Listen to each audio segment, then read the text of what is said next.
All right, welcome everybody to our board meeting. Our attendees are starting to arrive. So I'm going to give just a couple seconds for that to happen, for people to get in, and then we will get started. If people are still joining. All right, it is 5:30, so we will go ahead and get started. Welcome everybody to our first board meeting of 2022. It is our January 11th, 2022 regular board meeting conducted over Zoom. And the first thing that we are going to do is do roll call. Director Decker. I'm here. Director Zavala. Here. Director Sproul. Here.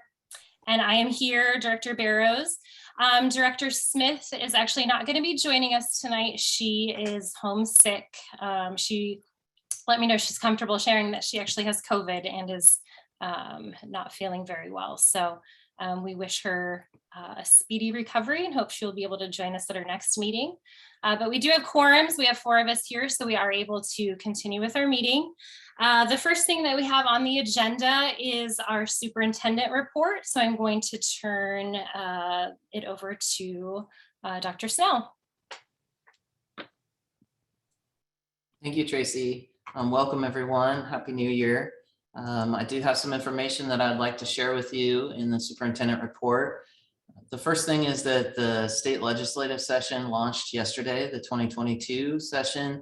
It's a short session, which is helpful for us in school systems because often then they wrap things up before some of our deadlines to get going with budgets and staffing processes. So I will start providing you with a legislative update in meetings that follow. There isn't anything really to talk about today other than they launched.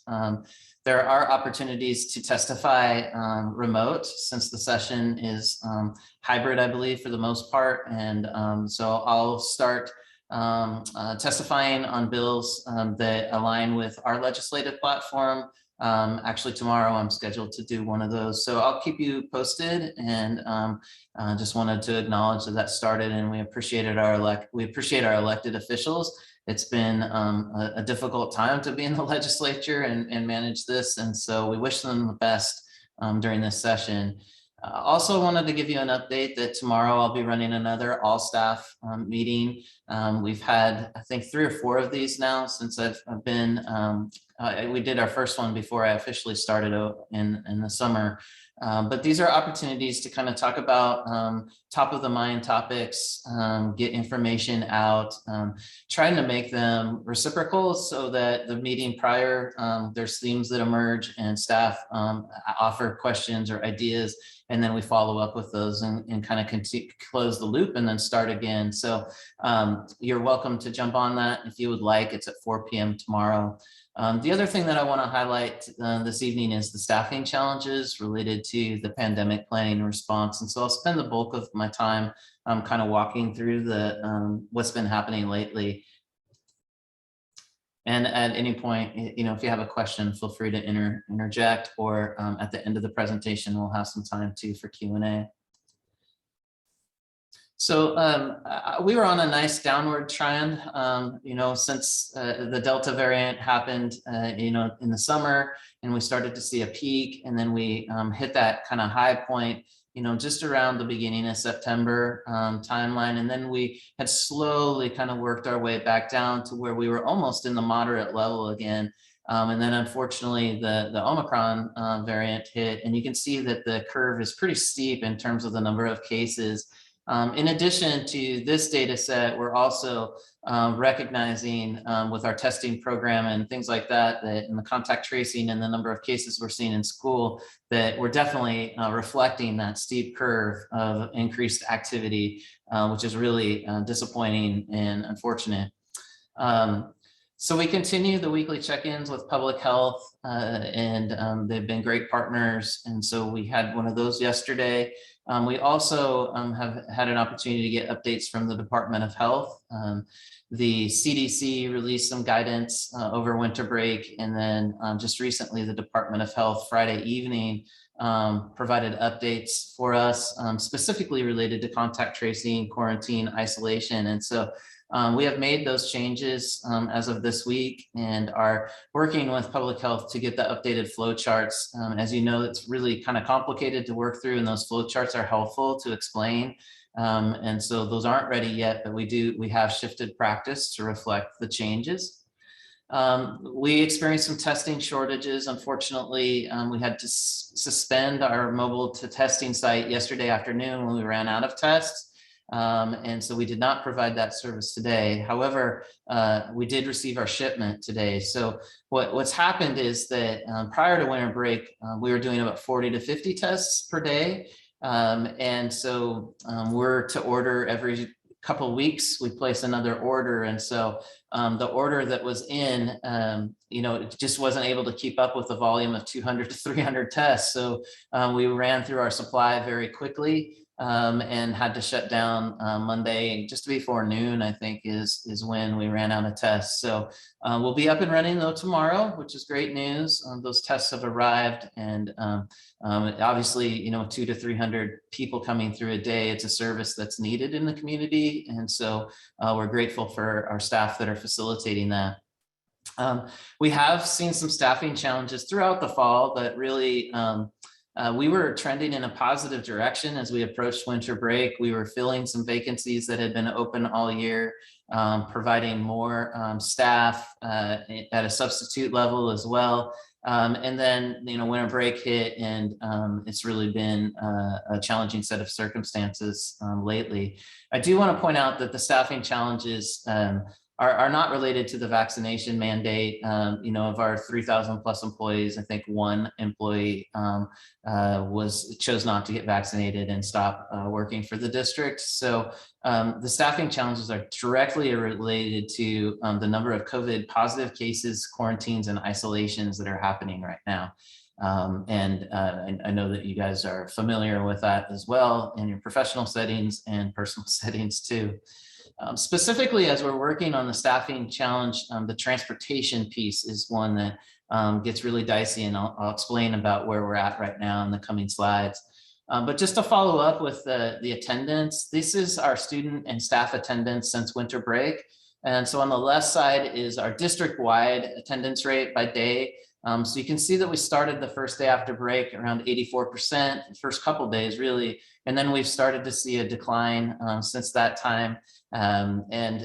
So that's concerning. We have students obviously that are experiencing this as well. And then on the right side of the slide are certificated and classified staff members. On the classified side, it's specifically paras, clerks, and secretaries. So those that are providing direct services to students and families. So we have other staff that are not included in this data that are not necessarily directly one-to-one service providers. And you can see these rates. We have the total number absent and then the total number unfilled. So that's a concerning number as well. When you look at any given day, we're trying to fill basically 150 to 200 positions that are they're important positions. And so we're having staff kind of fill in. We deploy a central office team out to the school sites. I substitute in any role that I can. It's really all hands on deck to try to make this work. And I just want to shout out to our principals for managing that. Kathy Everidge's team with HR to try to find people and get them in the right spot. And then just each of our staff members, because every day, what you think you're planning on doing is kind of what happens and then some, right? Like you're trying to figure out how to help others and make sure the students have what they need. The marker here on this slide that was really getting us and forced us to make a decision about delivery model was our bus drivers. And so we had about a quarter of our bus drivers out. And unfortunately, that we can't transport all our students if we have a quarter of our bus drivers out. So we really had to look at some potential solutions to get through this time. And Our bus drivers, their certification and training, they work so hard to get that, and it's really important, but it means that I can't go cover for that class without that certification. I can't drive a bus like I can go in and help out as a para or serve lunch, or, clean up tables, those kinds of things. And so we don't have as much flexibility in the bus transportation area to kind of amend on a daily basis to make it work. So when we, and we've been managing that for the first 6 days of 2022, and Monday, somehow our team was able to pull it off, and kudos to Grace and her staff on transportation for making that happen, but we were not going to be able to pull it off today. And so we looked at these priorities, and these are, come from your direction over time of like looking at the students that probably need the most care as our #1 priority and working through that. And so thinking about elementary students and their need for supervision and family planning to have to flip as quickly as we were going to have to flip, we wanted to prioritize that they stay in person, and we're able to do that.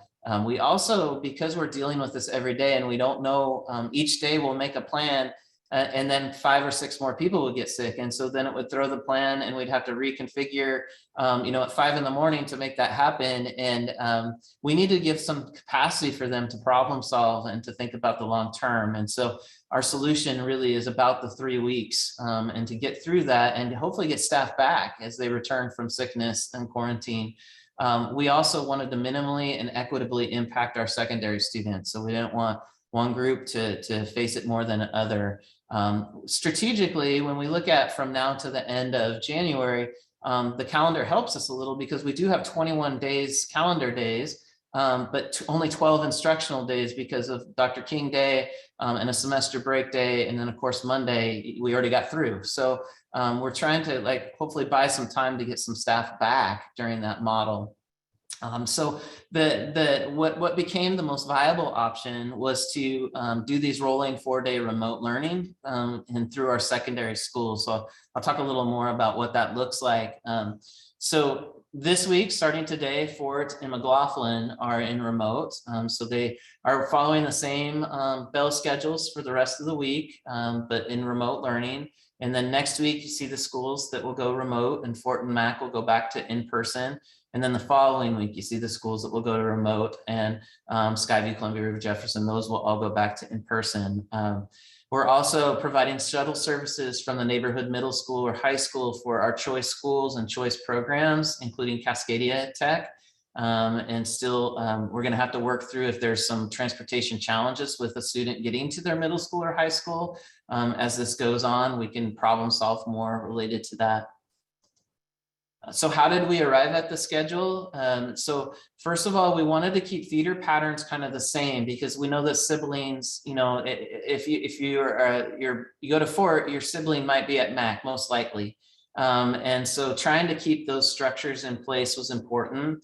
And then we also looked at student attendance. I showed you that slide where our student attendance was in the 80s and now down to 77%, I think was the last one. The average for our 4 comprehensive high schools yesterday was 75%, and Fort was at 65%.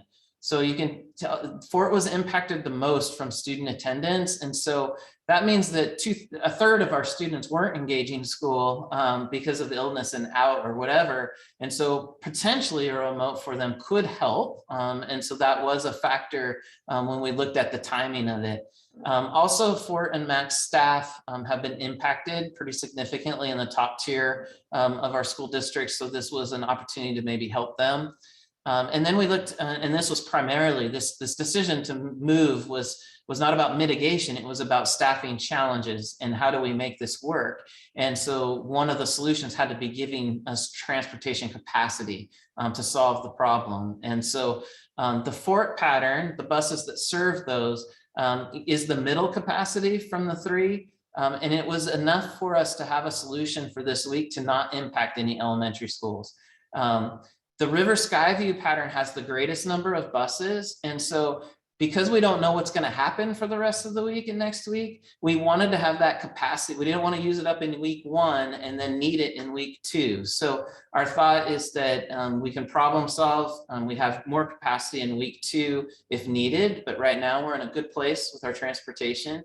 And then Bay has the least amount of transportation capacity, but it does provide us 2 weeks to assess, hopefully to get staff members back. So we don't have an immediate problem there to solve, but we do have 2 weeks to work on that problem. So we recognize that depending on where you're at in this, if your student went to River, maybe the second week doesn't work for you, and there's some frustration about that.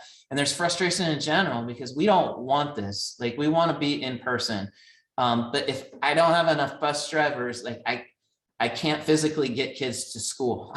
And so that's where we were at with it, and how we arrived at the plan. Just some other information. I mentioned the schedule. So that's one of these. When schools are in remote learning, we're going to have our cafeterias providing food. And so windows of time where kids can come by and pick up food. We're also going to provide safe spaces at the school. So if a family is stuck and they need their student to have a place to work, then they'll be able to come into the school and we'll have supervision for them and support them. But their teachers will be teaching class, so their teachers won't be there, but other staff will be there to help them. We did this last year as we were transitioning back. And then middle school activities and athletics for the school. So for this week, MACs are paused. The other middle schools are still doing their activities. Next week, MACs will come back online, and the schools that are in remote will have theirs paused. High school athletics and activities are still in operation, but we do not have transportation for the practices after school. We still have transportation for the events if those were scheduled. The caveat with the high school activities and athletics is we do have teams that are on pause because of outbreaks. And so if families are watching this and wondering, they need to check in with their high school to determine what are those schedules and what's open and what's not open. And then the FCRCs, our Family Community Resource Centers, are going to stay open during the remote learning time to provide services. And then in particular, this 3-week window leads up to the semester break. And for high schools and credit, that's a really important time. And so we're expanding the grading window for the first semester and giving flexibility around finals and things like that to make sure students and staff are supported. So in the call I had today with Department of Health, there is some optimism that as we look at across the world and parts of the country that have already maybe are weeks ahead of us in terms of this wave from Omicron, that it is fast hitting and then we start to see decline. And so we're very hopeful that this 3-week buys us the time to really get back to in-person services for all students every day. The path forward, according to DOH, is to continue our layered prevention measures, prioritize contact tracing. So right now, the number of cases are starting to overwhelm public health, and our school systems in particular, our staff that do that work are amazing, and they work all the time. So we have to prioritize those to high risk areas. And then shorter isolation and quarantines are part of the updates so that hopefully, after 5 days, you can get back to work instead of 10 days, which like it was before, or back to school. And then expanded test to stay programs. And we've talked about those programs before. That's and if you've had an exposure, but you don't have symptoms, you can stay in school either as a staff member, which is new from the update from DOH, or as a student. But you do have to take some of the rapid tests over the course of that time. And so we want to provide those services at the school for the staff and student that attend there. So we're looking at that end of semester transition to really expand that at the school level. A lot is dependent on the tests and the availability that we have of tests. So that's the part that I have around pandemic planning and the decision making that we've had to have. I'm going to pause here and see if there's any questions, and then I'll turn it over to Janelle to give an update on the equity policy. And I see Kyle, you have your hand raised. Yes, I just, quick note, things have moved so quickly this week. I really appreciate the detail you put out here tonight, just explaining how decisions were made, how to schedule the different schools, capacity issues. So I'm very appreciative. My family is impacted by these rolling remote learning, and I think the fact that no student is going to face more than 4 days is commendable. So thank you for the problem solving. Thanks, Kyle. Other questions?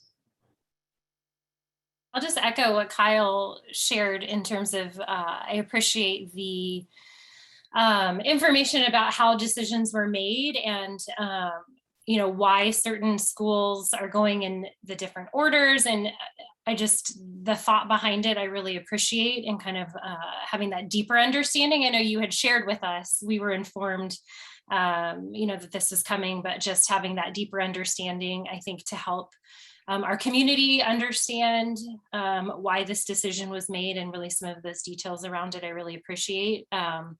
You know, I'm very appreciative of the testing efforts that our district is doing. I know I had to get tested last week, and that's just, it was very helpful knowing that I could come to the district and get tested and not have to search around in the community. So I'm just very thankful. And back when I waited, I think it was about 50 minutes, and that seemed like a long time, I think, last week. And obviously it's had a huge impact into this week. So thank you to everybody who is a part of that.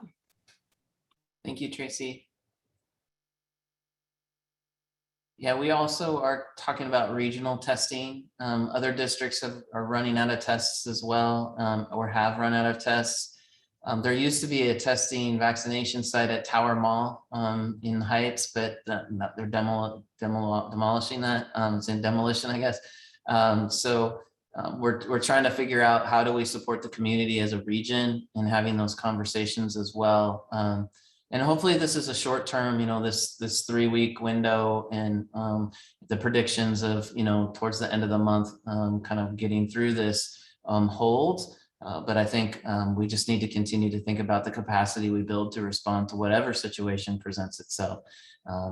Again, I just want to be really clear that this is not about slowing the spread of Omicron. And if I thought it would help, we would be grateful for that, and we'd be thinking about that. But this is really, we do not, if we don't have enough bus drivers, we can't drive and kids to school. And so that's really the decision point at this part of the process, and we hope that resolves it. And just shout out to our drivers, are doing an amazing job. It's not their fault. I don't want anybody to think that they're incredible, but it's just how necessary they are to start and end our day. So with that, I will turn it over to Janelle. Janelle, I'll drag the slides for you if you're okay with that.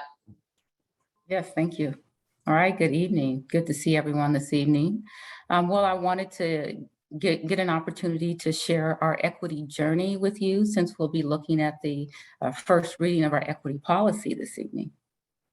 So next slide, please.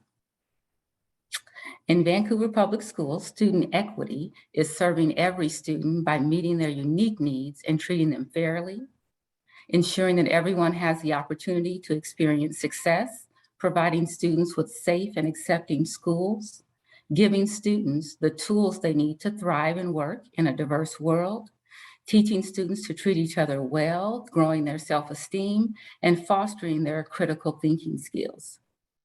Next slide. So this is our timeline, and this is the timeline that we've used this year, but I want to spend a little bit of time talking about our journey and how we got here. Next slide. So we define equity as a condition that balances two dimensions, fairness and inclusion. As a function of fairness, equity implies ensuring people have what they need to participate in school, life, and to reach their full potential. We want students to flourish in our system. As a function of inclusion, equity ensures that essential educational programs, services, activities, and technologies are accessible to all. Our board is committed to ensuring that all of our students experience equity and access at high levels in our schools. In October 2020, our board of directors unanimously approved a resolution condemning racism and establishing policies and directives on diversity, equity, inclusion, and excellence in education. And this was Resolution 869. This resolution outlines the board's commitment and has informed our work thus far. This commitment includes items such as establishing an equity advisory committee, conducting a third-party equity audit, and developing an equity policy and procedures. And our historical data shows that all of our students have not traditionally accessed our system, but this equity policy allows us to put some things in place to help support that. All right, next slide. So in VPS, we serve over 20,000 diverse students. 49% of our students qualify for free and reduced lunch. 14% have special needs. 54% of our students are white. 28% are Latino. 9% are multiracial. 3% are Asian. 2.5% are Hawaiian and Pacific Islander or Pacific Islander. 3% Black or African American, and 1% of our students are Native American or Indigenous. Our students speak multiple languages at home. You can find our students speaking Spanish, Russian, Chuukese, Vietnamese, Filipino, just to name a few. We have quite a few languages. So while VPS is very diverse in student representation, our students, unfortunately, are not experiencing inclusion and belonging in the way that our board would like and that our community deserves. Thus, the equity work. Next slide, please.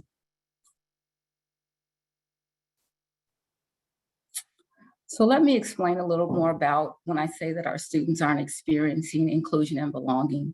This slide shows our student proficiency rates in English language arts and math during the 2018 and 19 school years. And this is pre-pandemic data. The data shows that our students of color are achieving at disproportionate rates, lower than their white counterparts. In English language arts, you see here that 28% of our Native Hawaiian or Pacific Islander students met proficiency rates, as opposed to the 62% of our white students. 33% of Black students, 37% of our Latino students, 44% of our American Indian students, and 54% of our multiracial students met proficiency rates. We did have our category of color, students of color who are Asian, who were at 68%. And this is data according to our Smarter Balance. We see a similar trend in math, disproportionate rates. 17% of our Native Hawaiian students were proficient in math, 25% of our Black students, 26% of our Latino students, 34% American Indian, 43% multiracial, 65% of our Asian students, and 51% of our white students were proficient in math. Next slide. This next slide just gives one additional piece of information that supports the need for the equity work. And this is our historical discipline data. You see here, we have disproportionate rates in 2018 and 19. So according to this data, 6% of our white students experienced exclusionary discipline, while rates for students of color or students with disabilities were higher. You see there's the graph grows. So you'll see the 8% of our American Indian, 8% of our Latino students, 10% multiracial, 12% of our Native Hawaiian or Pacific Islander students, 15% of our Black students, and 14% of our students with special needs experience exclusionary discipline in our system. And this is an indication of inclusion and belonging, or the lack thereof. Next slide, please. To help us determine the root causes and potential solutions, we underwent a third-party equity audit, a discipline audit, and we sought to engage our stakeholders. We worked in collaboration with the UCLA Center for Civil Rights Remedies and our Discipline Equity Steering Committee to implement strategies that would help us develop into a more culturally responsive system where our student success is not predicted by their cultural identity. We engage stakeholders by conducting surveys, listening sessions, and focus groups. And in August of 2020, we formed our Equity Advisory Committee, as well as our Equity Review Team. Our Equity Advisory Committee has approximately 15 individuals, and their work is to inform the superintendent and provide insights to help our district address implicit bias and institutional racism. Next slide, please. As a result of the audit, the 5 following recommendations were made. Recommendations around creating a culture of equity. This includes creating opportunities for equitable student access, participation in high quality programming, developing an understanding of equity across our system, and training our staff to better understand how they can most effectively meet the needs of each student in their classroom. As we look at our system, the recommendation to build our internal capacity was number 2. We're doing this by engaging our staff in conversations and professional learning opportunities that increase their understanding of the student experience, as well as developing practices that respond to disparities in student success. Recommendation around resources includes looking at our funding models and providing additional resources in higher needs settings to increase success for our students of color, our students with disabilities, our multilingual learners, and our students living in poverty. This also includes providing our building leaders with more autonomy around how they allocate resources to provide supports for students. As we focus on recommendations around our stakeholders, the recommendation was to plan for change by engaging our stakeholders. This includes ensuring that full and equitable participation in decision-making and planning is available for them for next steps. Our last recommendation was around identifying our goals. And this is where the equity policy and procedures come into play. Next slide.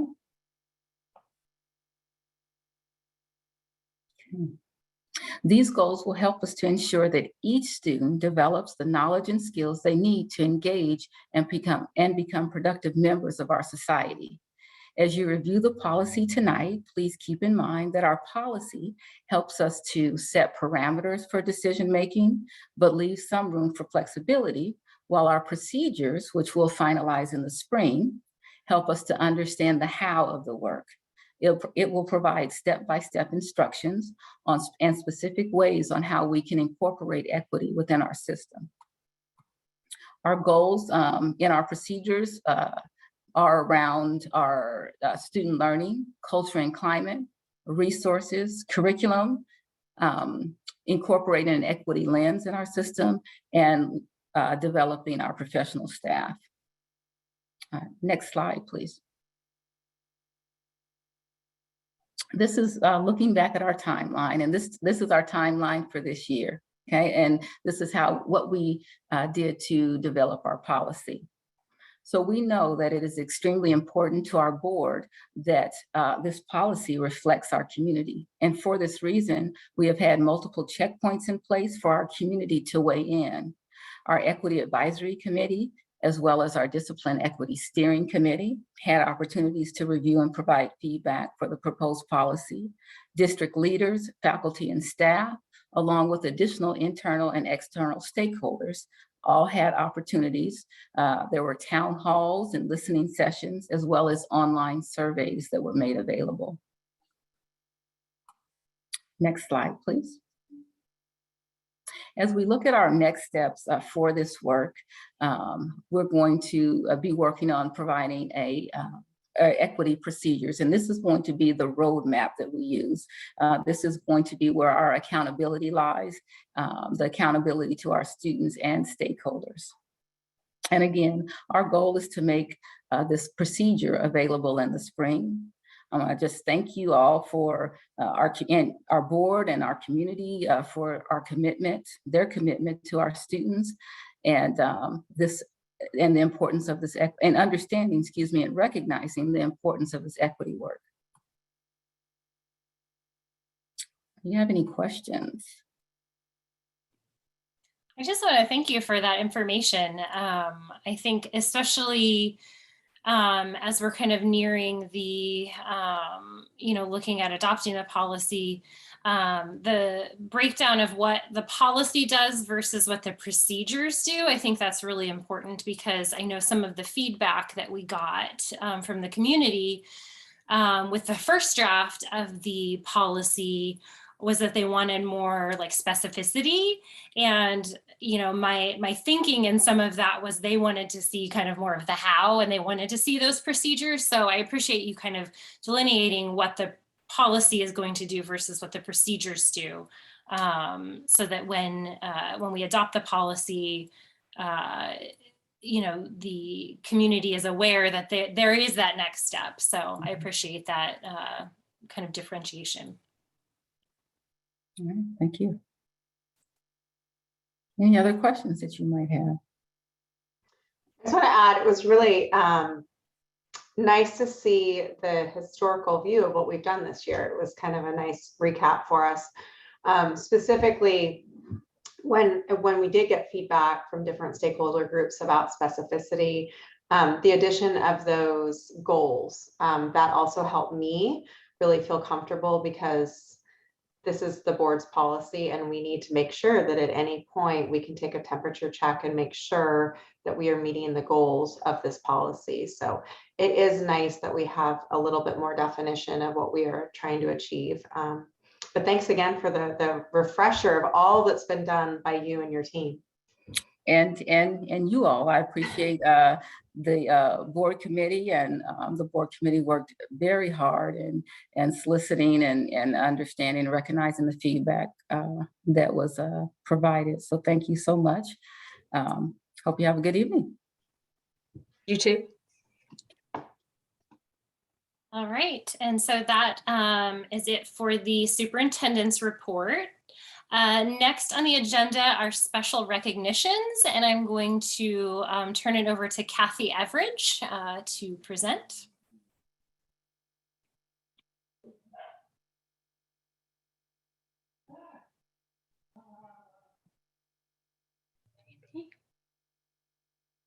Kathy, I think you're muted still. And I thought I had undone that. Okay, I'm going to start over here. Okay, it's that time again to recognize our January 2022 Employee Excellent Award recipients.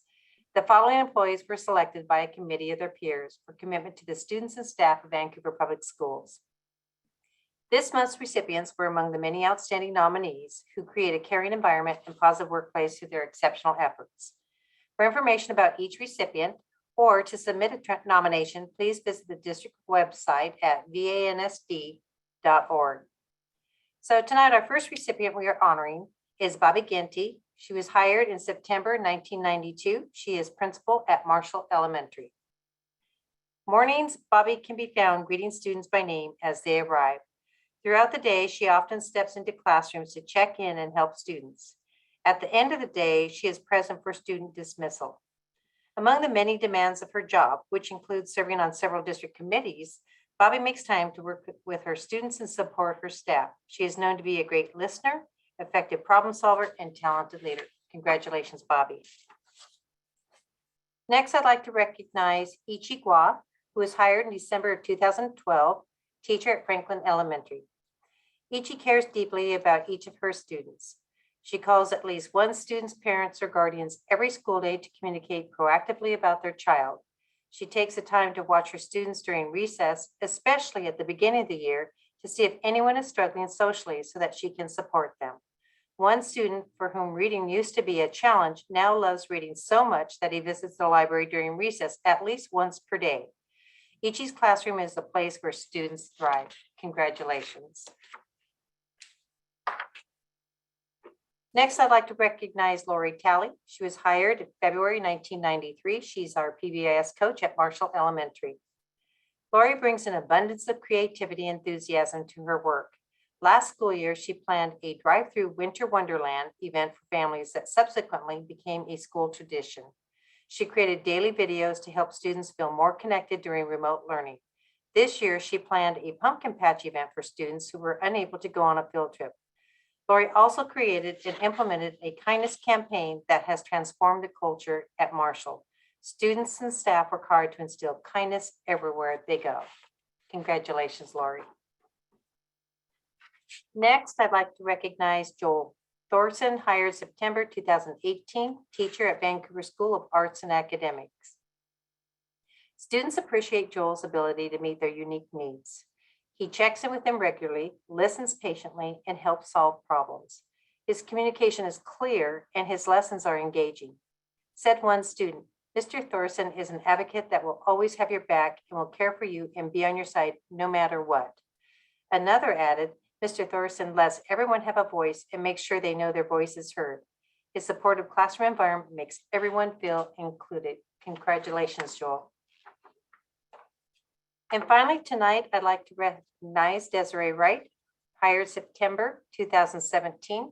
She's a program specialist in curriculum and instruction department. For many families whose children receive highly capable services, Desiree is on the front lines of communications as she connects with them with the support they need. Her work goes in depth as she analyzes data to anticipate students, families, and teacher needs. Desiree has developed tools to ensure that data analysis is performed in a method that includes and services underrepresented students. She also handles many of the details that support the college and the high school program that gives student opportunities to earn college credit. Her work positively impacts thousands of students. On behalf of the district, congratulations to our January 2022 Employee Excellence Award recipients. Wonderful, thank you. And thank you to all of those who are recipients of the award for all of the hard work that you have done. I'll speak on behalf of the board and say we're very appreciative of all of the work and the commitment that you have towards our students and schools. Next on the agenda, we are moving into the audience participation portion of our meeting, where we do have citizen and community comments. And just as a reminder, before I kind of read the statement, now that we are going to a virtual format, the process for signing up for community comments, if you go to our website, there is a link for future meetings. If people would like to sign up to do public comments, you need to sign up by noon the day of the meeting. And that's how we will do it in the virtual format. Citizen comments is the time in our meeting where the board and staff like to hear comments from the public. Because most matters require fact-finding and review, we are not able to respond to public comments at this time. Additionally, the state's Open Public Meetings Act, or OPMA, restricts deliberating on topics that have not been placed on the publicly noticed agenda in advance.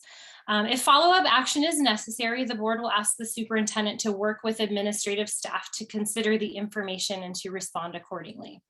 Speakers are expected to be respectful. This is a business meeting.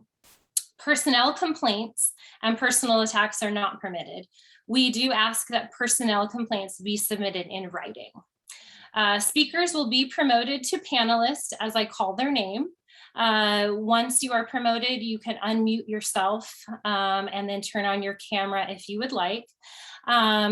Once you are promoted and are unmuted, please state your name and affiliation with the district for the record. You will have 3 minutes to make your comments. If you hear a chime and at the end of the 3 minutes, please conclude your remarks. If you have materials or additional comments that you would like the board to review, you may submit those to vpsboard.directors@vansd.org. That information will be shared with the superintendent and the board. We appreciate, listen, and care about the broad range of perspectives that are in the community, and we thank you for your comments. And first up for public comments tonight, we have Clara Hawkins. Promoting.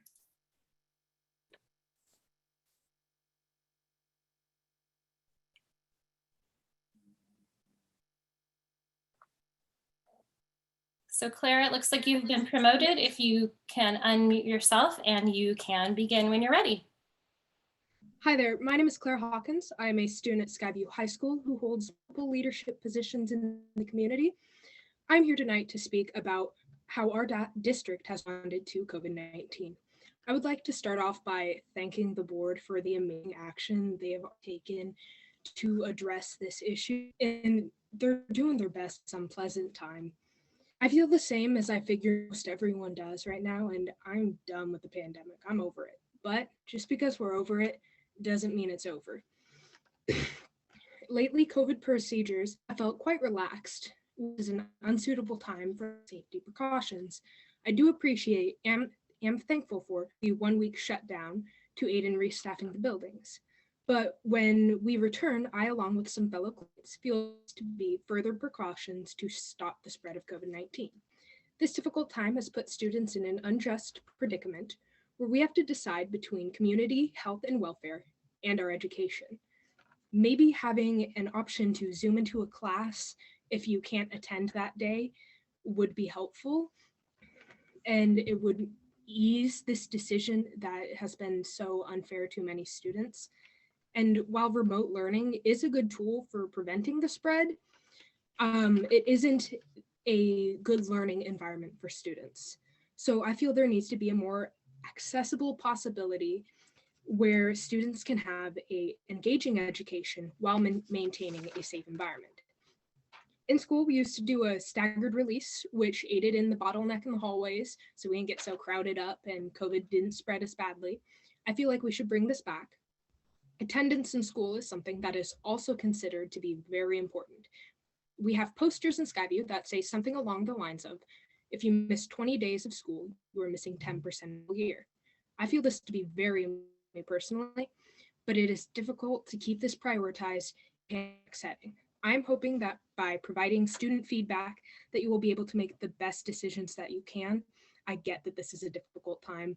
I am not sure I could do much better than you guys are doing now. You guys are doing excellent. I really want to thank you guys for all the effort you are putting in to keep us safe as students and district connected and unified. Thank you. Thank you. Next up, we have Sally Snyder. And Jefferson, it looks like she's under Katie Bauer's Zoom login. Rich, promoting now.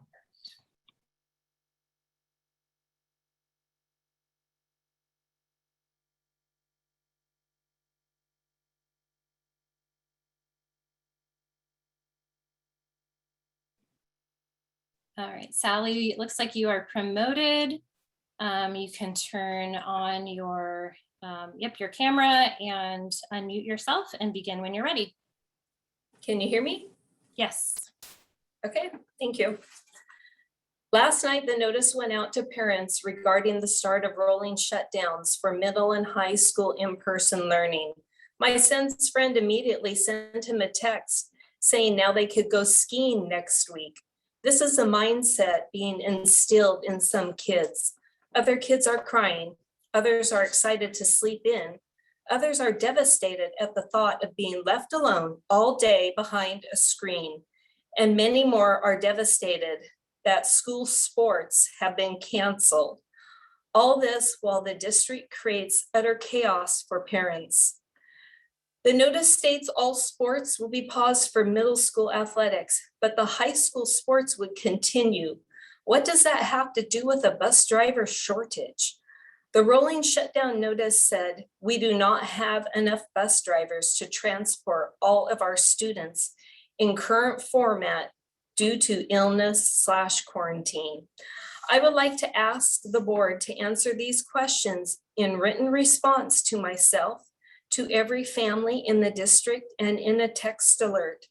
And by the way, the school board members did not answer my questions that I asked at the December board meeting. I hope that is still being worked on. Question 1. If you can isolate for 5 days and are allowed to go out while wearing a mask and being COVID positive, why can't our kids remain in school and play sports? 2, provide all the data the district has from the local health department supporting rolling shutdowns of in-person learning. 3, who deemed elementary students essential that they get to stay in-person learning? How is this equitable? Please provide the data supporting this decision. RCW 28A.600.200 states, each school district board of directors is hereby granted and shall exercise the authority to control, supervise, and regulate the conduct of inter-school athletic activities of each athlete. Why can't the school board explain to parents why middle school students are banned from playing sports, but the high school students will continue playing? All our kids are suffering, and they all should be full-time in-person learning and all allowed to play sports. This is discrimination on its face. On the agenda today is proposed to eliminate the yielding of time to another person at board meetings. This was actually brought to the board's attention by myself and another mom last July when we attended our first school board meeting. We had no idea what it even was, yet many staff. Did you just say it was my time? Yes. 3 minutes time. Okay, but Marlena Shaw signed up to yield me her 3 minutes. We do not have anybody named Marlena Shaw on the list for sign up. Yes, she signed up and yielded time. And as you know, in the past, she has done that for me on a regular basis. So I don't know why you wouldn't receive it. It's have not the on the 3 list, so we'll move on to the next person. So you will not allow her to yield her time to me so I could finish? She did not sign up for public comment. We have the list of everybody who went to the list and signed up for public comment. So there are several others that are there with you who did sign up, but we don't have a Marlena Shaw on the list. Your call, I can do it. Well, Katie Bauer said she would yield me her time. Well, This is- she's on the list, so we can, Katie, are you yielding your time that you signed up? Okay, Yeah. I'll allow that. You may Okay. have 3 more minutes. Okay, I'm kind of not sure where I was in my speech, so I'll go as quickly as I can. Thank you. On the agenda today is proposed to eliminate the yielding of time. This was actually brought to the board's attention by myself and another mom, that was Marlena, last July when we attended our first school board meeting. We had no idea what it even was, yet many staff were using it during the meeting. Board President Kyle responded in an email, quote, "We are actively working on how to better communicate and share information with the public.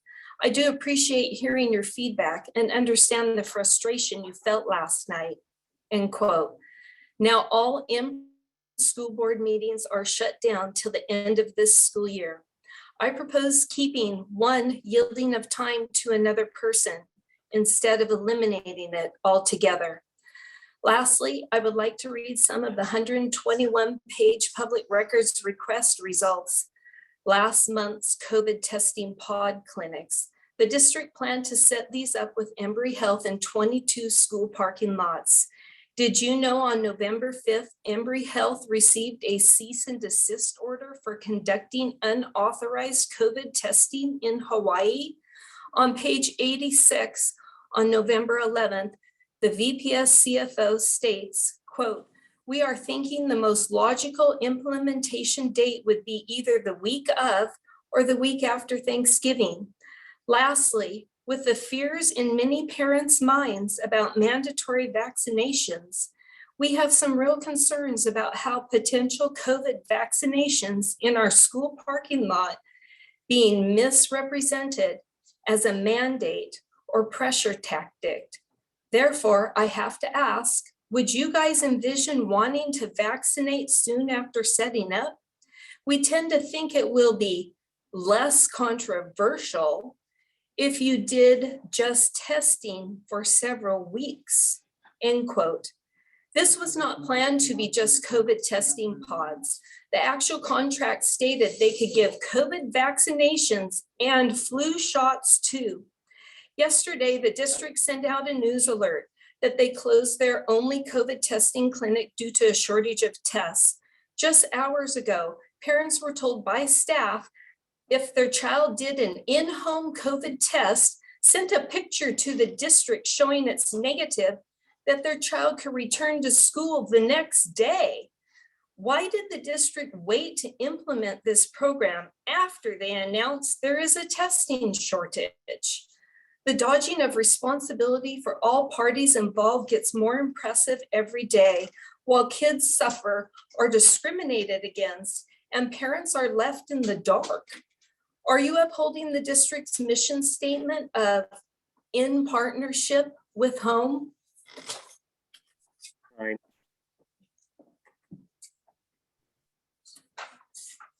Okay, thank you. Next on the list, we have Bobby Evenson.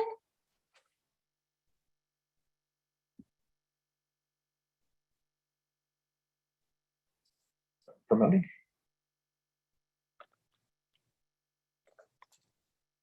So Bobby, it looks like you've been promoted. Once you have unmuted yourself, you can opt to turn your camera on if you would like, and then please state your name and affiliation with the district for the record, and you may begin.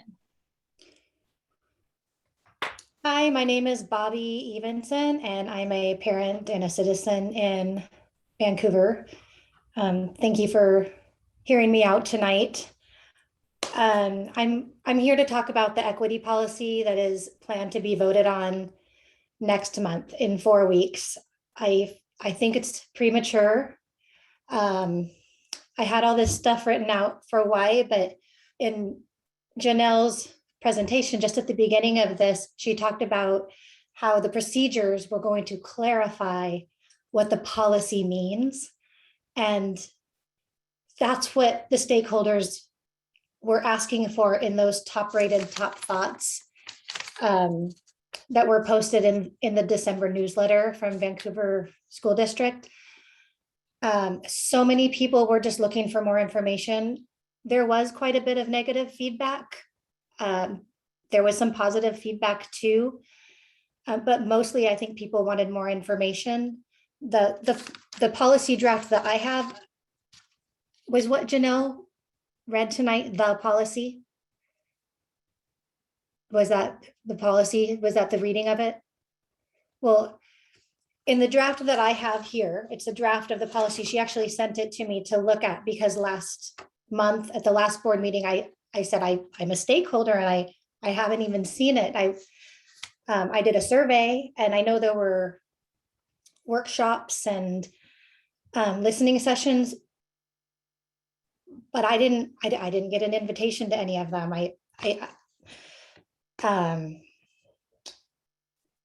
Anyway, let me just go back to a little bit about what I was going to say. Our Washington State Policy Plan includes a section titled Stakeholder Engagement. And under engagement themes, our state policy says that the policy must develop a system that is 1, understandable, 2, has clear expectations, and 3, reflects the community. And I think that we need more clarity. This is going to cause big changes in our educational system. And if it's going to be good, and I believe it's being done with good intentions, something good is worth waiting for and really digging into and taking that feedback. At the presentation last month, Janelle had a page that said next steps, and under next steps, last month, there were 2 things: solicit additional feedback from stakeholders and develop the procedures that provide greater detail to support the equity policy. And let's see, can those things be completed, processed, and edited in the next 4 weeks? I'm asking, why don't we get to see the procedure before you vote on the policy? The policy is so open-ended, and the public, the stakeholders want more information. They want more clarity. So why are you voting on the policy before we even see what it's going to do? Yes, I'm ending with a question. Thank you. Okay, thank you, Bobby. Next on the list, we did have Katie Bauer next on the list, but I know earlier she yielded her time to Sally Snyder. So next on the list, we have Kathy Carr, who I believe is also under Katie Bauer's account. Promoting again.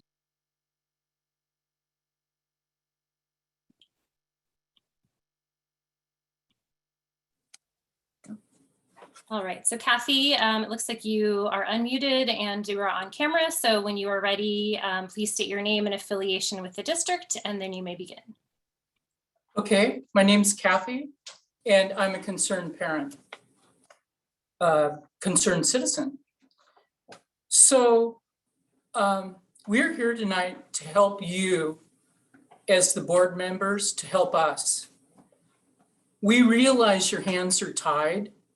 And so looking down from an aerial view, we realize that your hands are tied through Olympia, and that's just the first block. So we want to commit us helping you and working together in the future to resolve these topics that we have on the table today. Tonight specifically, I want to speak to the Opens Meetings Act, the state law, and the Vancouver Public School Policy number 1400. So number 10 of the district policy is in violation of state law tonight and through this process we're going through right now. The condition of attendance.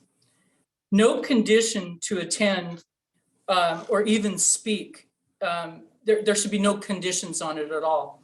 Per the district policy is the district is in violation of state law on that.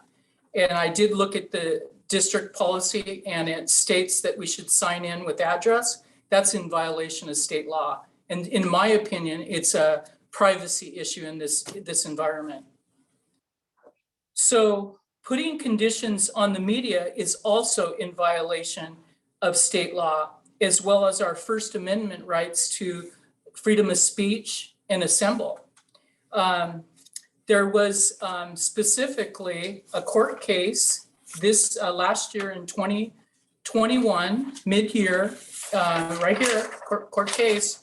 And it's Zink versus City of Mesa, Washington. And it was ruled in the favor of Zink. And it was on this very thing. So tonight, as in the same as in the December meeting, the public comments were moved to the end of the meeting. And that is also in a violation of district policy and state law. The public is to speak at the beginning of the meeting. And I don't know why that changed last time. In my opinion, the time frame at 5:30 is difficult for parents. It's a little early, 6 o'clock, 6:30 would be better in my opinion. But also then when you stretch it out with district business prior to the parents speaking, anyway, it makes it more difficult, but it is in violation of both policy and state law. Fine. Per the Roberts Rule of Order. Oh, that was time.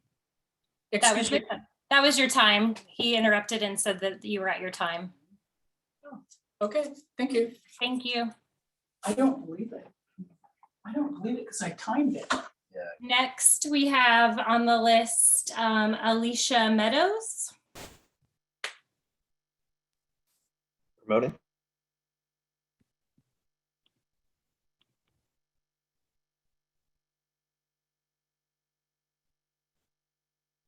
All right, Alicia, it looks like you've been promoted. When you are ready, you can unmute yourself. You can turn on your camera if you would like. Please state your name and affiliation with the district, and you will have 3 minutes. Okay, can you hear me? Yes. All right, my name is Alicia. I'm a concerned parent. Congress shall make no law respecting an establishment of religion or prohibiting the free exercise thereof or abridging the freedom of speech or of the press or the right of the people peaceably to assemble and petition the government for a redress of grievance. That being said, I would like to take my 3 minutes and be uninterrupted by Vancouver School Board. At this time, I am homeschooling my child because you, the Vancouver Public Schools, and Minnehaha Elementary have failed my child for the third year in a row at a free, fair, equitable education. This year alone, on November 9th, 2021, I addressed the board about a teacher at Minnehaha Elementary who told me on October 27th at 10:40 a.m. that he was nervous to have my child in his class. In order to have my child in his class, I would have to sign a contract saying I wouldn't go to the school board meetings and talk about what he is teaching in his classroom. He then called me a racist because a teacher at the school the previous year that was one of my son's teachers was wearing a BLM mask, telling my child it's not okay to be white. I then told the principal, and clearly the word got around the school. The teacher also sent me an email before the phone conversation stating, "Hello, Alicia, I must say that a conversation with you is necessary and some boundaries must be understood before I accept your child into my class. We need to arrive on an agreement and develop some mutual trust before this moves forward." James Gray contacted me on November 10th, 2021 at around 8:40 a.m. and asked about the incident. I explained I had already emailed him this and nothing had come of it, so I went forward to the school board. I then forwarded him the same email back and that I had already sent prior to the school board meeting on November 9th at 2021. It has officially been 2 months. I've heard nothing from any of you about any of this discrimination with this teacher.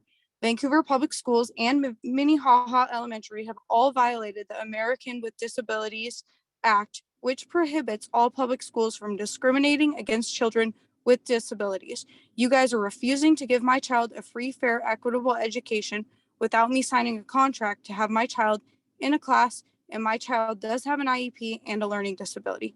Vancouver Public Schools and Minnehaha Elementary have denied my child admission and segregated him from his education.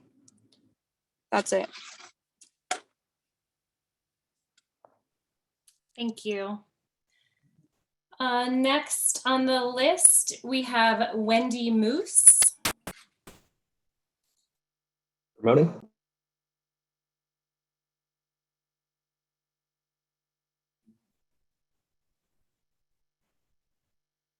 All right, Wendy, it looks like you've been promoted. You can unmute yourself, turn on your camera if you'd like, state your name, affiliation with the district, and you'll have 3 minutes. Hello, my name is Wendy Moose. I'm a teacher and I donate my time to LaDonna Kirkpatrick. Thank you. Next up is LaDonna Kirkpatrick. Promoting.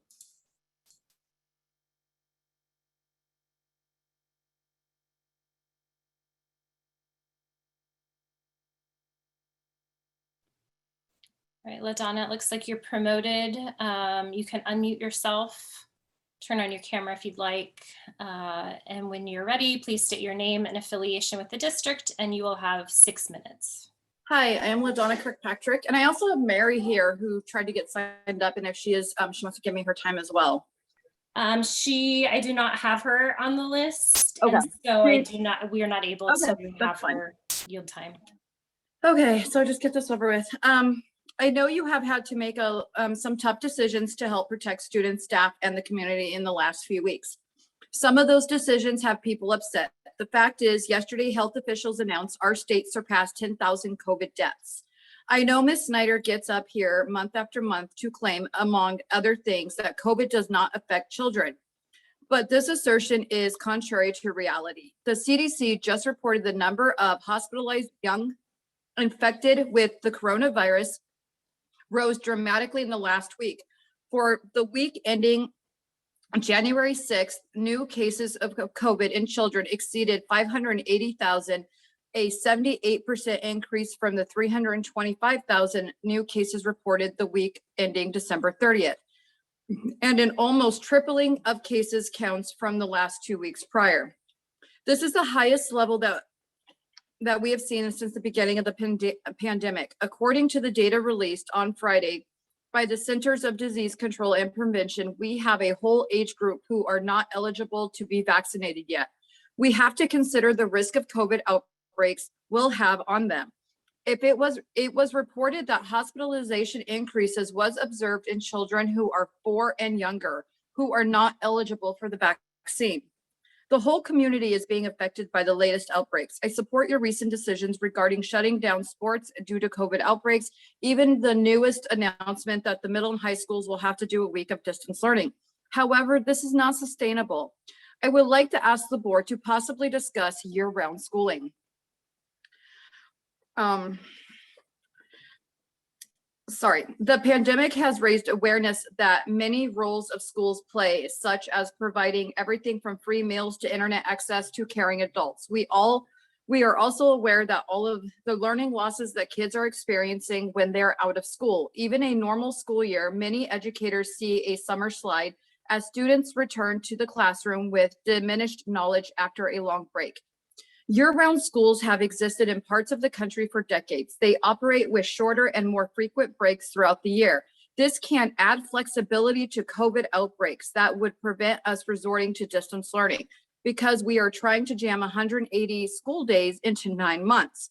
The model that we have today is making less and less sense. There are many other benefits to this. Shorter summers mean children do not lose as much knowledge between school years, so teachers can focus on teaching new material instead of trying to catch up students from doing over a month or more of review at the beginning of each school year. Kids who need extra help can receive it. Teachers are less likely to suffer from burnout, and ultimately this can help our state's report card. I know it will be a change for the community, but I think ultimately it would be a good change and it would help support it. More and more districts throughout the country are looking at changing to this model, and some have due to COVID. I think we have learned by now that COVID isn't going anywhere and it's going to continue to be a problem. I also asked the board to consider making COVID vaccines mandatory for all students and staff.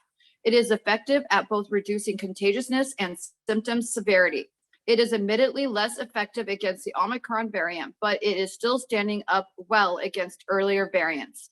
That way we can see the less disruption in our schools. I also want to add, I really do appreciate your equity policies and I think they are great. And that's it for tonight. Okay, thank you. Next up, we have Michelle Belcott.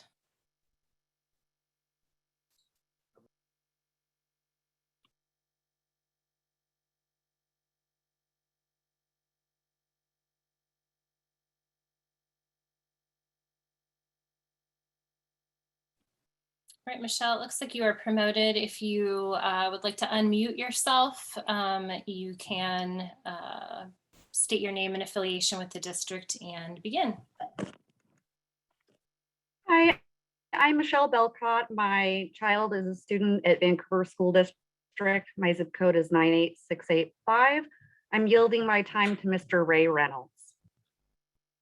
Thank you, Michelle. And so next up, we have Ray Reynolds. Promoting.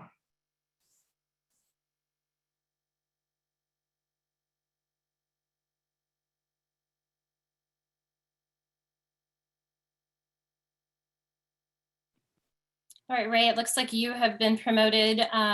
You can unmute yourself and turn on your camera if you'd like. Please state your name and affiliation with the district, and you will have 6 minutes. Thank you. Yeah, my name is Ray Reynolds. I am on the Vancouver School District's Diversity, Equity, and Inclusion Committee. When I heard of the opportunity to be on this part of this committee, I jumped to the chance to do it. Imagine my surprise when I discovered that in practice, those beautiful words, diversity, equity, and inclusion, they mean the exact opposite. I need to state that my opinions are my own and mine alone. They do not represent the City of Vancouver, nor do they represent the Vancouver Police Department. I admire 3 Americans that exemplify excellence, equality, and self-determination, the opposites of diversity, equity, and inclusion. My elementary school teacher, Mrs. Jackson, Martin Luther King, and Frederick Douglass. Mrs. Jackson believed in excellence. She taught that hard work and goal setting equals success. She told us that Booker T. Washington, he believed in excellence. It is to do a common thing in an uncommon way. Dreams become a reality when we possess a vision that is characterized by the willingness to work hard. Ms. Jackson believed in hard work. She said that obstacles are merely training grounds for progress, and that I am not a victim, but a victor. She demanded excellence. She expected excellence, and she received it. Martin Luther King believed that his children, his 4 children, had the right to be judged by the content of their character and not by the color of their skin. He dreamed that one day all our races would join hands and would recite the Negro anthem. Free at last, thank God we're free at last. He emphasized we, that means all Americans. He loved our Constitution. And when he says the architects of our republic wrote the magnificent words of the Constitution and the Declaration of Independence, they were signing a promissory note to which every American was to fall heir. A promise that all men, yes, Black men as well as white men, would be guaranteed the unalienable right for life, liberty, and the pursuit of happiness. Frederick Douglass was a man of self-determination, the opposite of inclusion. He rose from slave to an orator, to an author, to a businessman. He believed strongly in self-determination. He said, if you want to be successful, you may explain success mainly by one word, and that word is work, work, work.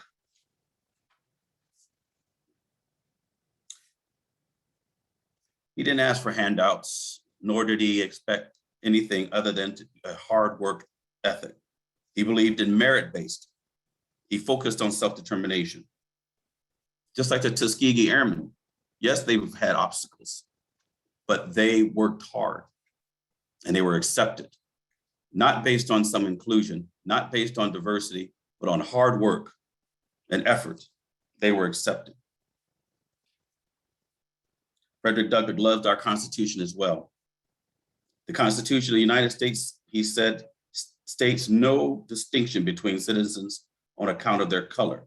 Neither does it know any difference between a citizen of a state and a citizen of the United States. I'm just very concerned about the equity policies because words mean something. Excellence versus diversity. Excellence promotes self-worth. It promotes innovation. It promotes self-esteem. While diversity, on the other hand, it demands acceptance without merit. It stokes the flames of racism and it lowers productivity. When we talk about equity and equality, equity does not mean equality. People confuse them. Equality is an American ideal. It focuses on equal rights of the individual, equal treatment for all citizens, and it celebrates innovation. Equity, on the other hand, is not for the individual. It focuses on groups. It lowers standards. Look at what happened to our SAT. Many of our colleges are not accepting that anymore. Equity only has to do with equal outcomes for the group. It is not what we need. Inclusion versus self-determination. This is important because inclusion infringes on an unalienable rights, specifically free speech. It also demonizes all dissenters, denies religious rights to business, forcing many of them to close, as opposed to self-determination, where it embraces freedom, upholds fairness, and agrees with the free market. In conclusion, I reluctantly have to say this, but I say it. Diversity denies productivity. It punishes initiative, and it favors the victim complex. Equity is not equality. It seeks to plunder the productive. It robs the risk taker and laughs in the face of Martin Luther King, Frederick Douglass, and our beloved Constitution.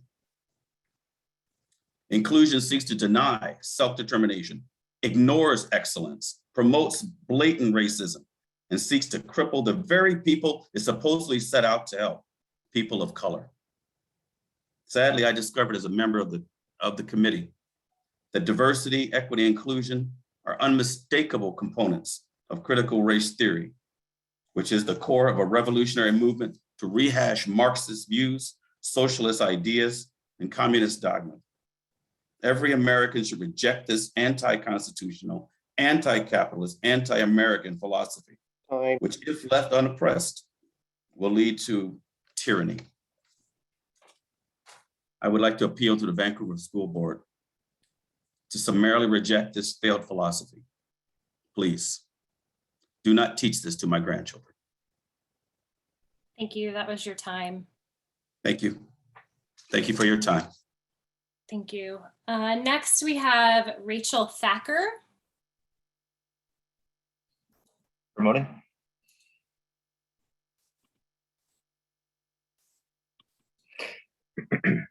Rachel, you can, it looks like you're promoted. You can unmute yourself, turn on your camera if you'd like, and you will have 3 minutes. If you could state your name and affiliation with the district.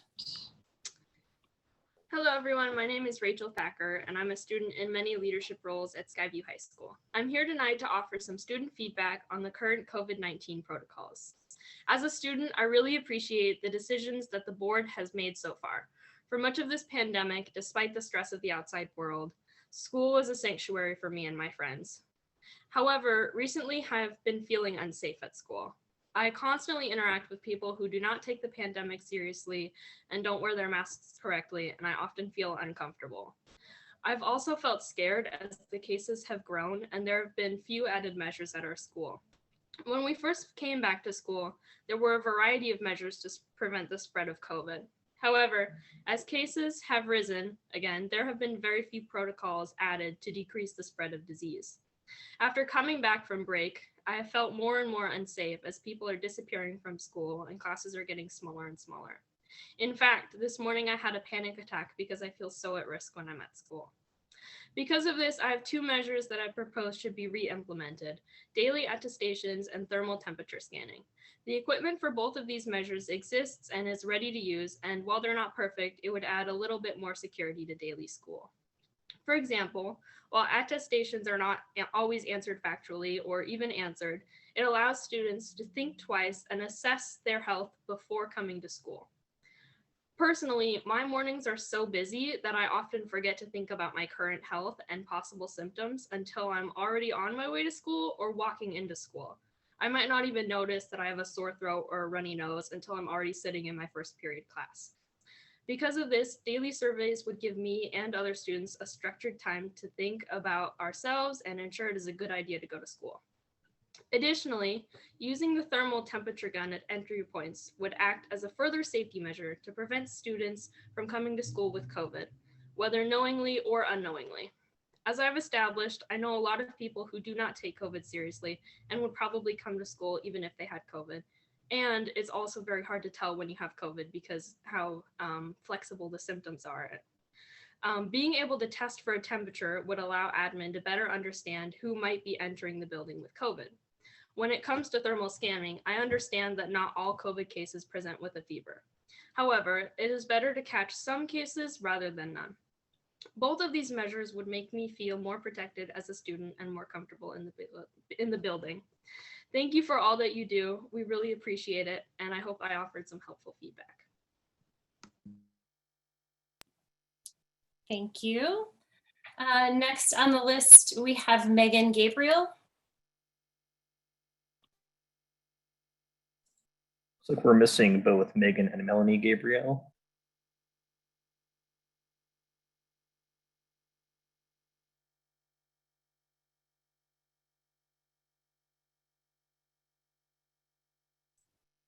Okay, if Megan or Melanie are on under a different name, if you could make sure that you change your screen name, and we will move on.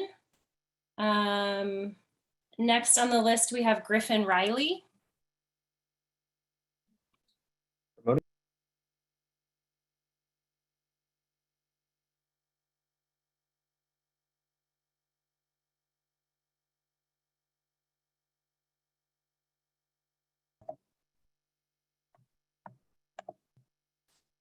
Hi there, I'm ready to go. Oh, perfect. And you will have 3 minutes. If you could say your name and affiliation with the district for the record, and you will have 3 minutes. Yeah, hi again. My name is Griffin Riley. I'm the education reporter for the Columbian in town in Vancouver. In addition to Vancouver, I cover districts throughout Clark County like Evergreen, Battleground, and so on. I'd like to use my time today to voice some questions and concerns that have been brought to me by parents and teachers in Vancouver. Some of those have already been echoed by students in the meeting today. I'd also like for any parents or teachers watching this today to bring any additional concerns to me in the coming days. Teachers have told me that there is no possible way for their classes to social distance. They've told me that although contact tracing identifies students that may have been exposed and are then directed to quarantine, teachers are often not paid the same attention. They've said that in the schools that remain in person, however, this plan does not change class sizes or allow for better social distancing. The risk of spread remains the same, and the parents and students with disabilities or other health issues still remain at risk. You all have repeated the message that this new schedule is not intended to stop the spread of COVID-19, and I actually really appreciate the level of detail that Superintendent Snell put into the explanation of the logistics and staffing issues they face, as well as the stuff he told me when we spoke earlier today. So I just want to ask the following questions, perhaps rhetorically. I'd love to hear from board members reaching out to me personally, or I'll follow up with them afterwards. But first of all, if bus drivers and other teachers and staffers are having to stay at home because of illness and COVID-19, would the goal not be to identify ways to continue education in a way that protects against a further spread? I know a lot of the students in here have suggested creative new ways, and I'm just wondering if they're considering any of those things. And also just additionally, as of November 30th, 2021, the district had yet to dip into any of the $45 million allocated to them as part of the third batch of ESSER funds. I have not updated my reporting in the last month, so it's possible that that money has been, or some of that money has been used since then. But the question would be, has the district used any of this third batch yet? And will that funding come into play in the event that this surge does indeed worsen to the point of a necessary full closure? I know that perhaps some of the ideas that these students have mentioned, maybe those funds could be used for those things. Again, I'm speaking perhaps from personal standpoint, but mainly echoing the concerns that teachers and students and parents have brought to me as a reporter. That's all I've prepared. Thank you all for my time. And again, I'd like to remind parents and teachers that I want to continue to hear from you as we move through this. Thanks. Okay, thank you. And then last on our list, we have Richard Erickson. Promoting.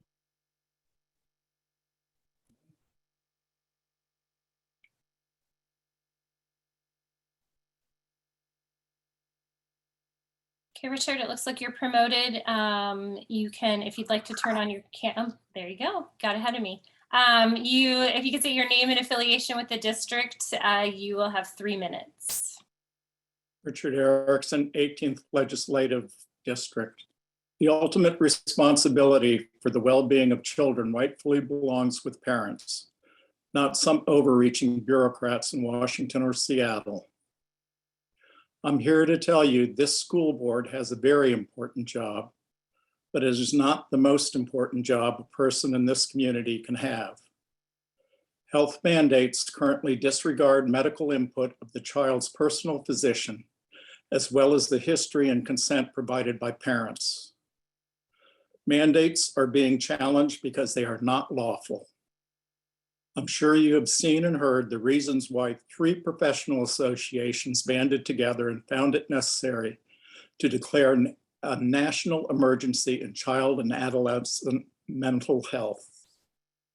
Overreaching one-size-fits-all policies based in partisan politics and implemented by this board as supported by a self-serving teachers union has made the situation intolerably worse. It is the parents of a child that oversees care and responsibility of the child's welfare through adulthood.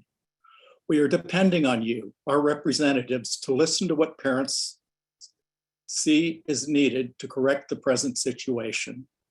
Students are among the least affected segment of the population from this virus, which has been shown to have less severe consequences than seasonal flu. Extraordinary protective policy measures are unwarranted.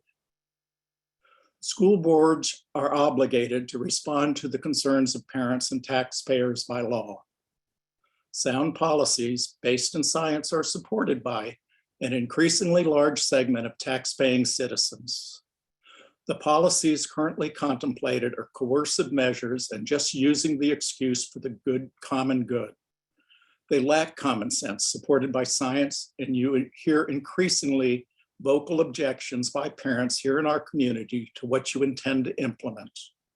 Get back to teaching traditional educational subjects in our schools, including advanced mathematics and science, English and literature, and drop the failed woke policies dividing this country. Again, the ultimate responsibility for the well-being of children rightfully belongs with parents, not some overreaching bureaucrats in Washington or Seattle. Tracy, I'd like to remind you and the board, students and parents are primary stakeholders, as are each child's personal physician. You exist to responsibly address and correct the concerns voiced at these meetings by parents. Thank you. Thank you. We do not have anybody else that has signed up, and I do not see Megan or Melanie on the list, and I was not notified they would be watching under a different account, so I will assume they are not here.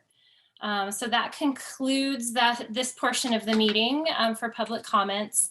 I did mention it at the front of the public comment section, but just a reminder, since we are back to virtual meetings, we did this process last year. But if you would like to make public comment, the process for signing up, since we're not meeting in person, there is a form available on our district website where you would submit your name and topic by noon the day of the meeting. So that is kind of the new process. And as a reminder, so if you missed that or were not aware, at any time we do accept written comments. So if you have feedback for the board or thoughts to consider, you don't have to necessarily wait for public comment. You can submit your comments in writing at any point in time. So that concludes this section of the meeting. Next, we are moving into our action items. And I wanted to just let our community know, typically our rotation of meetings is that we, in the month prior at a committee meeting, at a committee of the whole meeting, we review all of our agenda items and we have discussion for topics and agenda items that are going to be on the next month's meeting.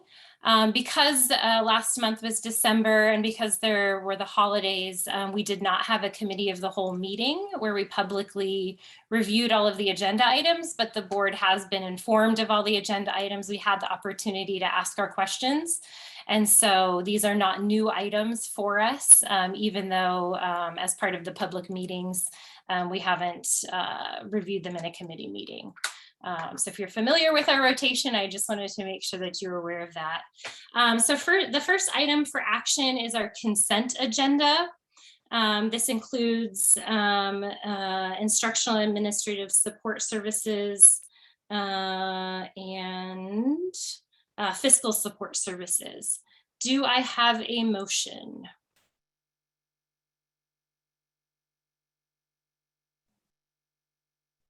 Sorry, I motion. This is Kathy. I'll second. And thank you, Kyle. All right, are there any questions or any comments before we vote on the consent agenda?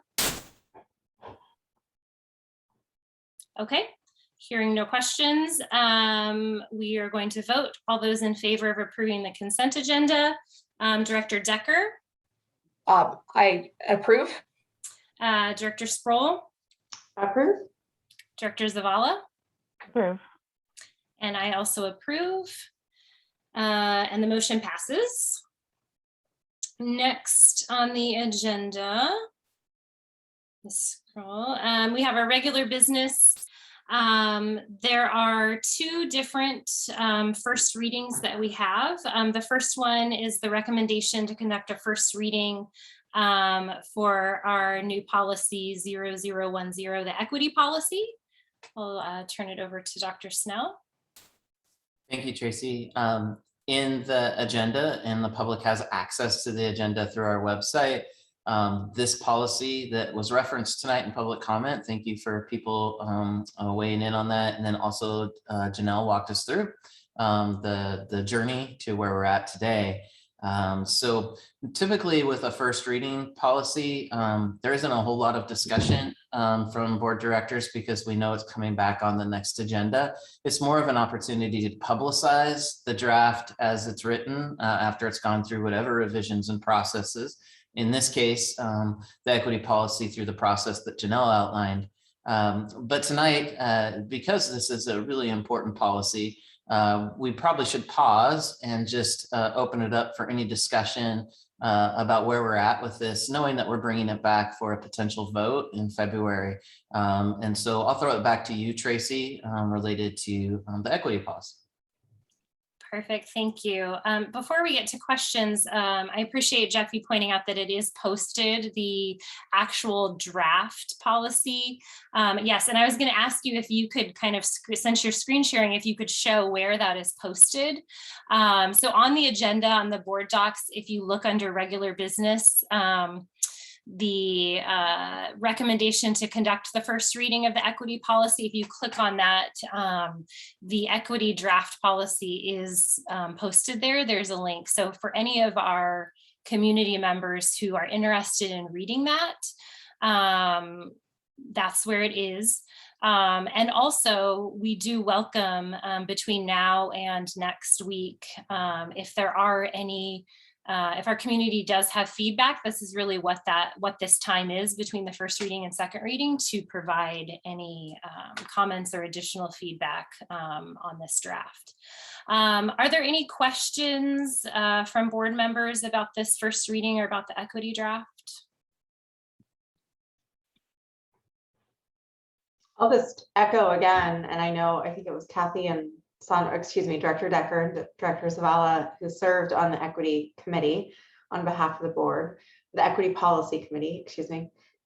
And I feel really good about where we landed through all of the process of stakeholder engagement, focus groups, et cetera, and how we responded to feedback we got both from students and faculty. I know personally, where I weighed in was really wanting to make sure something as a board that had a little bit of teeth that made us accountable. And so where I see that really coming into play is one, the definition of those more specific goals at the end of the policy, where we really articulate what we're trying to accomplish with the policy. And then lastly, and not to be overlooked, I think the idea that it's going to be reviewed on an annual basis, but that we'll be getting updates from the superintendent. I think that's really important. I think as we see this is going to be guiding a lot of our work moving forward, just constant reevaluation to make sure that from a policy level that this reflects what we need. So I'm a fan of where we landed so far. And I'd just like to put in that as Janelle spoke at the beginning of the meeting about the history of how we got to where we were, and there were some comments made that do we really need a policy? Is this appropriate? And she spoke to that, but I just want to reiterate that in both our discipline equity evaluation and our equity, not survey, but our equity audit, the data was very clear that we are indeed in need of a policy. And Janelle gave a few examples of the discipline inequities and the inequities in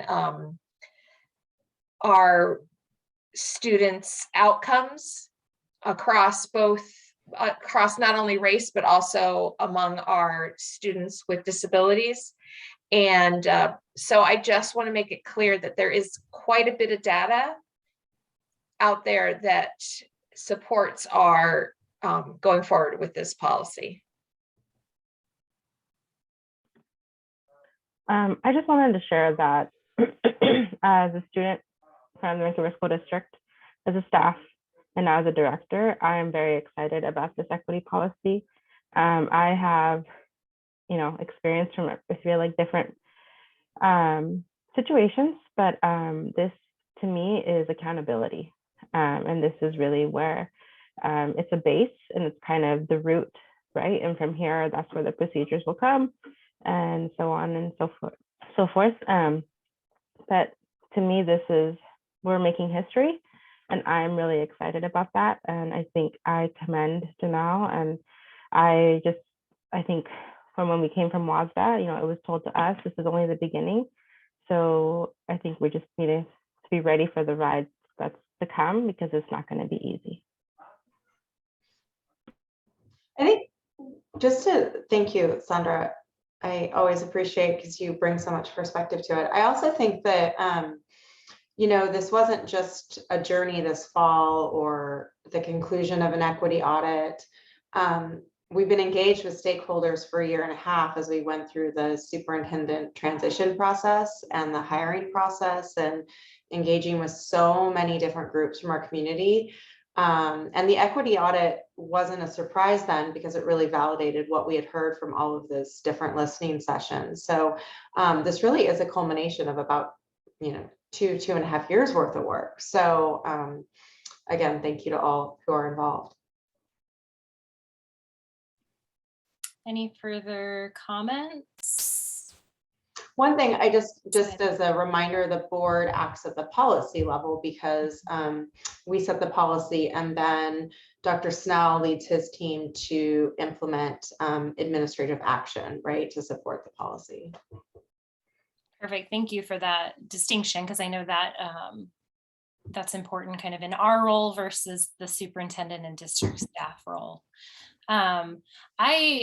As Director Decker had alluded about the data, I think, and I'm grateful that Janelle kind of started us off with including some of the data. And I know she shared just some little snippets of data, but the thing is there's so, within the equity audit and just within the district's data that we have collected, there is so much data that supports this work.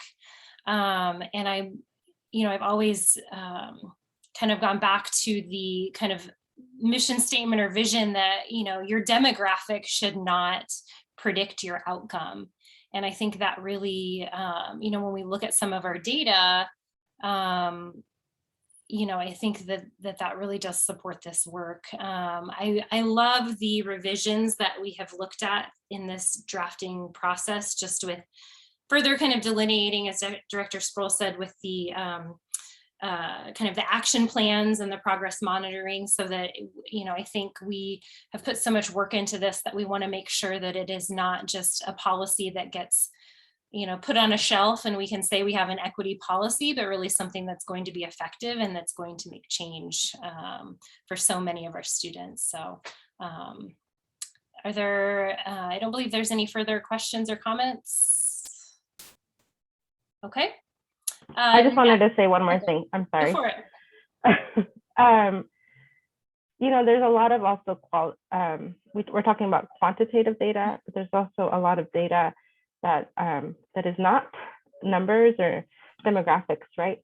And so I think that is not something that is measurable, but it's all about stories and experiences. And I think our community has really spoken to us, and it may not be seen to others, but I think it's been told to the people who need to hear this.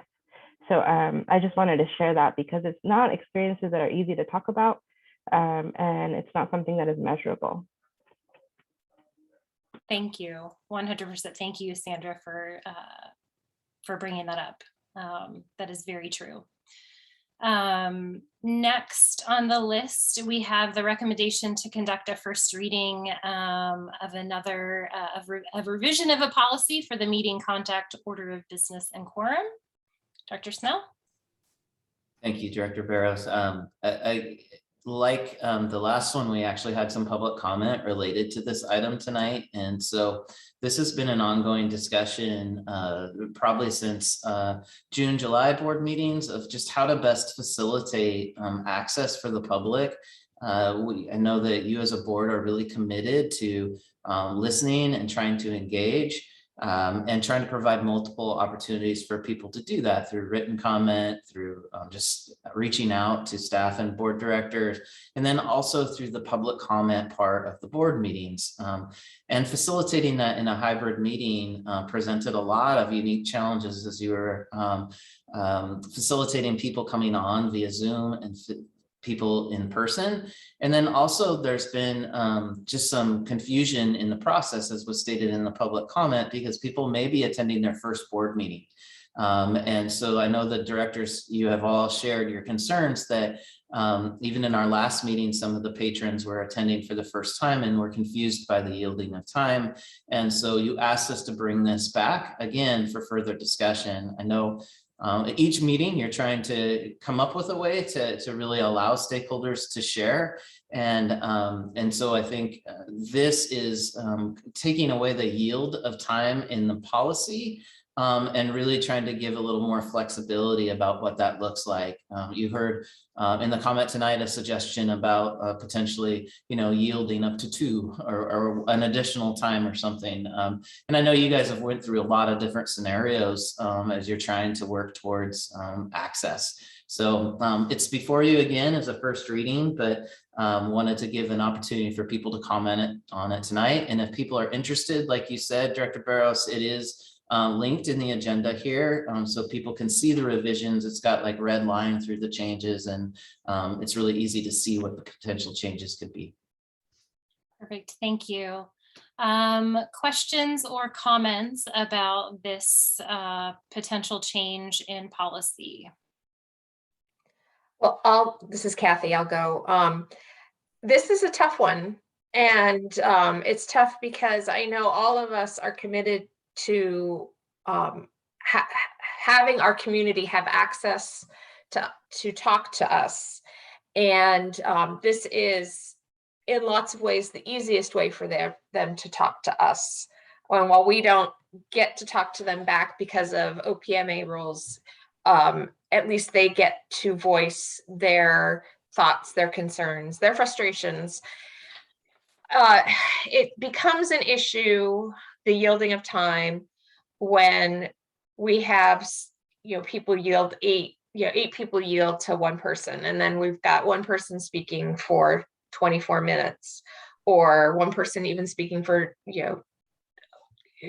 anywhere from 15 to 24 minutes. And then it becomes also an issue of, I want to say, fairness, in that, if it's your first board meeting, you would know, and maybe the people with you would know. But on the flip side, whenever it's your first of anything, you don't necessarily know all of the procedures and all of the ways things happen. And if you aren't aware, then you learn as you go. It's a learning curve. It was a learning curve for all of us.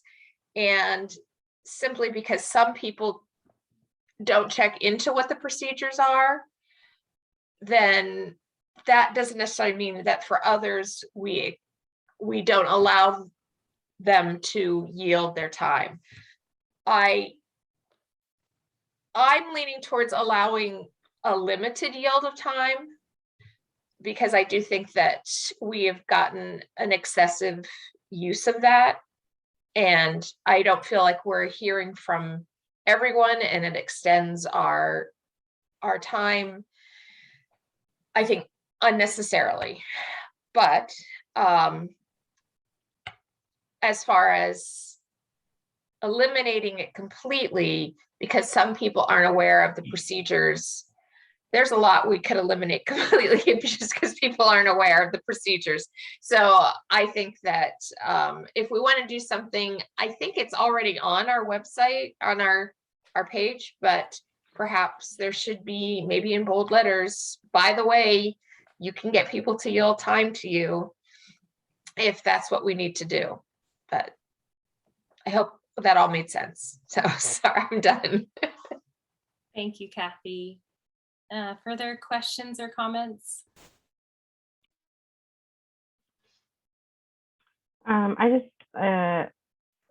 I like that we are able to gives us more options and kind of accommodate as needed. So once it's not on our policy, we're able to make changes as needed, depending on kind of maybe the situation that we're in.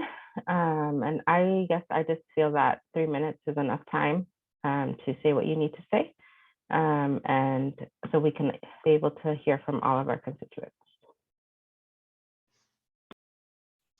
I feel very similarly to Director Zavala, and I've thought quite extensively about this.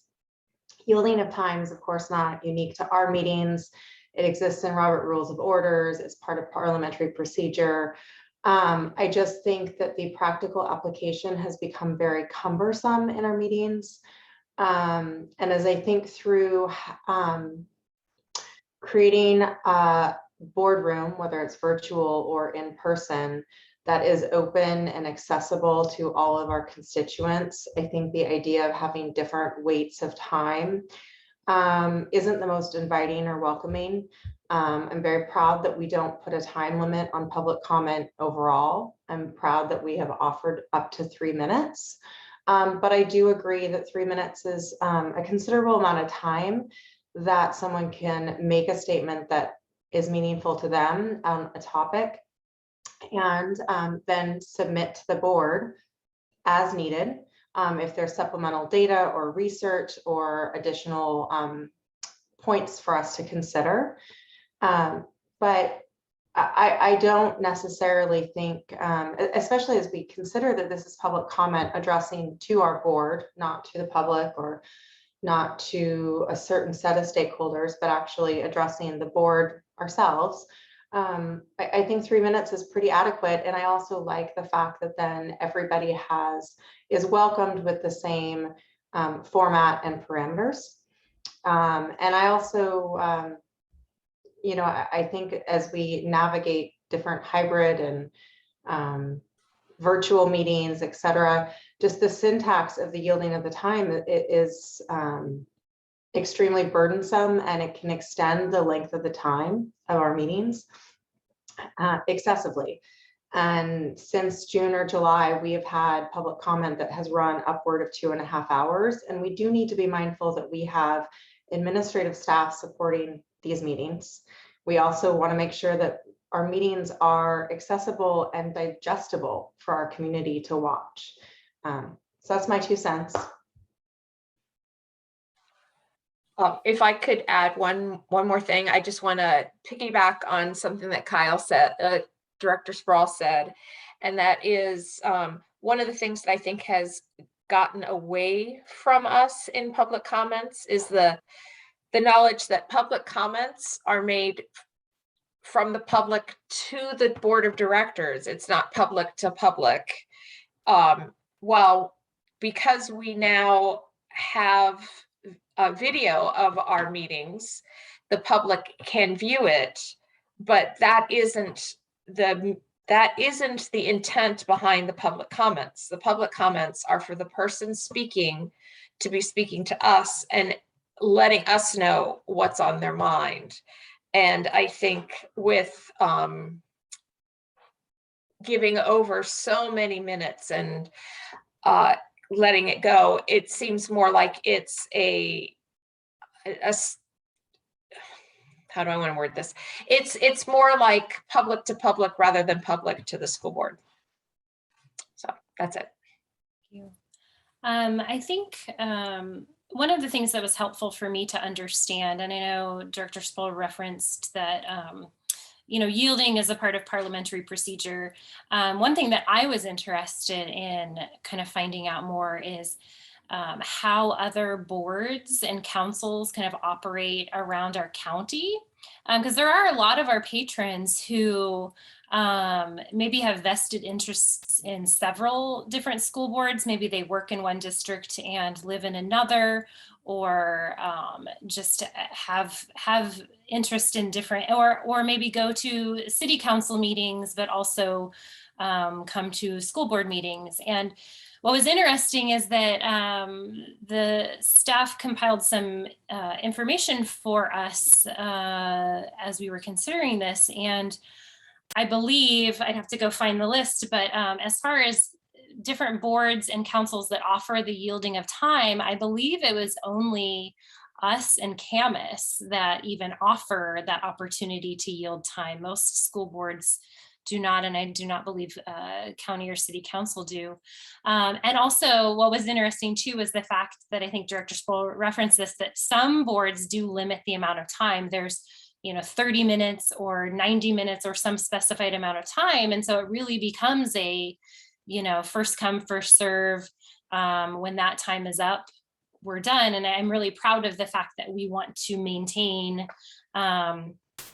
the access and the ability for our community members to speak to us, but the yielding of time, I just think that consistency in the area would be helpful, so that people kind of know what to expect. And I also think that I lost my train of thought there for a minute. I think what has happened too is in recent meetings, there's been a lot of confusion, not just about the ability to yield, but also just even people signing up in the correct order. Somebody signs up and then somebody who signs up after them wants to yield to them, but they signed up after. And even just tonight, just some of that process, I think it's just causing more confusion, I think, having it. And so I would support just kind of getting rid of it in the policy. As somebody else had mentioned, 3 minutes is sufficient, I believe. And we do have the other options of submitting things in writing and, adding documents at the end. Often there are people that talk about the same topic, so there are other opportunities to hear other perspectives on similar topics. So I'm happy with kind of where this amendment or the revisions are for this policy. Any further comments? One other thing I'd just like to add is, and I like that this leaves it open to, if there were a hot topic that perhaps warranted additional time, that it is at the board chair's discretion, but that we have a static parameter for all public comments. And we're not limiting the number of people who can comment, but that we have a static parameter. And 3 minutes seems reasonable. Okay, any further comments? All right, so that is the end of our action items. Next on the agenda is Board of Directors report. Are there any board members who have anything to kind of add in before we recess? Okay, I just wanted to do a reminder about our upcoming meetings. Next Tuesday, the 18th at 5:30, we have our Committee of the Whole meeting. As I had mentioned earlier in the meeting, our Committee of the Whole meetings really are preparation for, this meeting will be preparation for our February meeting. So we will be talking about items that are going to be on the agenda, asking questions, getting clarification about different contracts and policies and things like that. Those meetings, we have continued to have those virtually throughout the past years, and it will continue to be virtual, but those are open to the public. The meeting link gets posted. Any of our meetings that we have are open to the public. And then the following week on the 25th at 5:30, we have our board study session where we kind of take a deeper dive into some topics. That is also will be held over Zoom. and is again a public meeting, so any of you are welcome to attend. If there is nothing else, we will, I was also going to mention too that this meeting does get posted on YouTube, and so if anybody missed this meeting, the videos do get posted for future reference. If there's nothing else, we will recess to an executive session to discuss, it's a personnel issue to discuss the performance of a public employee. There is no action to follow. And we will recess. We need to specify the time, the amount of time we're going to recess for. Yeah, we'll no longer than 30 minutes. Okay. So we will keep this meeting open with a sign on the screen that says that you are in executive session. So if anybody is on the call or joins the call, that they'll know what's going on. And then at the end of the executive session, Aaron or Tracy or myself will come on and say, you know, the executive session has concluded. The recording probably won't keep that 30 minutes stretch, and but just so the public knows, that's how it's done. Perfect. So we will recess for executive session for no more than 30 minutes with no action to follow. Thank you all for attending. We appreciate the community involvement in our meetings, even if they are virtual. So thank you.